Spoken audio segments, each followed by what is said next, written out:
Hello বন্ধুরা, welcome back to my video. আমি তোমাদের আগের ভিডিওতে বলেছিলাম যে রুম ট্যুরটা করাবো ওয়েস্টিনের। সো লাইক দেখো, আমরা এখন এই যে আমাদের ব্যাগ নিয়ে চলে এসেছে। এবার রুমটা খুললো আমার বান্ধবী। সো কার্ডটা দেওয়ার পর তারপর লাইটসটা অন হলে দেখাচ্ছি তোমাদের। এই দেখো রুমটা, জাস্ট তোমরা দেখো, মানে লাইক আমরা তিনজনেই মানে এত আমরা এক্সাইটেড ছিলাম রুমটা দেখার জন্য। কারণ এর আগে আমরা তাজ সিটি সেন্টার নিউ টাউনে ছিলাম, ওখানকার রুমটাও খুব সুন্দর, বাট লাইক আমার ওয়েস্টার্নের রুম অলওয়েজ ফেভারিট। তো দেখো এখানে বাথটাব আছে, আর আমরা মানে এটা দেখে আরও বেশি খুশি হয়ে গেছিলাম। আর মিরর, তোমরা তো জানো অলওয়েজ মিরর দেখলে মেয়েরা আর যাই হোক ভিডিও করবেই। তো আমরা তিনজনা কয়েকটা ক্লিপস নিচ্ছিলাম, কারণ আমরা রিল বানাবো বলে। তো যাই হোক আমরা খুব টায়ার্ড ছিলাম, তাও দেখো আমাদের দেখে কি মনে হচ্ছে যে আমরা টায়ার্ড। তো যাই হোক দেখো, আর আমরা সব জায়গায় মানে সব পুরো রুমটাই ঘুরে ঘুরে দেখছিলাম যে কোথায় কি কি আছে। তো যাই হোক সব থেকে যেটা আমার সুন্দর জায়গা লাগে, তো সেটা হচ্ছে এটা টাইপ অফ ব্যালকানি, মানে ব্যালকানি ঠিক নয় বাট উইন্ডো। দেখো উইন্ডো থেকে পুরো কলকাতা, প্রায় পুরো কলকাতাটাই দেখা যাচ্ছে এই দিকটা।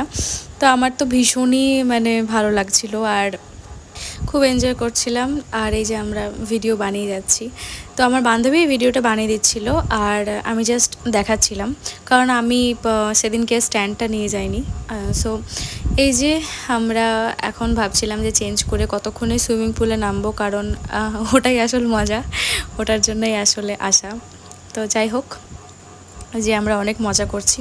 তো তোমরা কে কে ওয়েস্টিনে গিয়েছো আর এরকম মানে রুমে থেকেছো, তোমরা প্লিজ আমাকে কমেন্ট সেকশানে জানিও তোমাদের ফিডব্যাকটা কীরকম। মানে আমাদের তো ভীষণ ভালো লেগেছে। আর আমরা বেসিক্যালি সবাই খুঁজে বেড়াচ্ছিলাম কোথায় ক্যামেরা আছে, রিল বানাবো, ফটো তুলবো, মানে যেটা হয় আর কি মেয়েদের। তো খুবই মজা করেছিলাম, এখনও মনে আছে সেই মজাটার কথা। তো যাই হোক দুদিন ছিলাম আমরা এখানে। তো তারপর হঠাৎ করে আমার বান্ধবী বললো এই দরজাটা খোলা, মানে আমি জানি যে টয়লেট আছে বলছে। তারপর ওর ভয়েসটা আমি দিতে পারলাম না এখানে, ভয়েসটা। ও বলছিল যত সিটি পিপল আছে আমাদের লাইফে, বন্ধু বান্ধব যত রকম সিটি পিপল, সব মানে আমাদের শত্রু আর কি, তাদের সবার এখানে। তো যাই হোক তারপর আমরা ভাবছিলাম যে চেঞ্জ করে নেবো এবার। আর এই যে আমি স্লিপার পরে নিয়েছি, কারণ এবার তো আমাদেরকে কিছু লাঞ্চ করে আমাদেরকে নামতে হবে সুইমিং পুলে, আর বেশিক্ষণ টাইমও ছিল না। তো অনেকটা লেট করে আমরা এসেছিলাম, আমাদের রুমে ঢুকতে ঢুকতে 2টো বেজে গেছিলো। তো যাই হোক তারপর রুমের ভিডিও তো দিলাম, এরপরে কী কী করবো তোমাদের সাথে নিশ্চয়ই শেয়ার করবো। টাটা, নেক্সট ভিডিওতে দেখা হচ্ছে।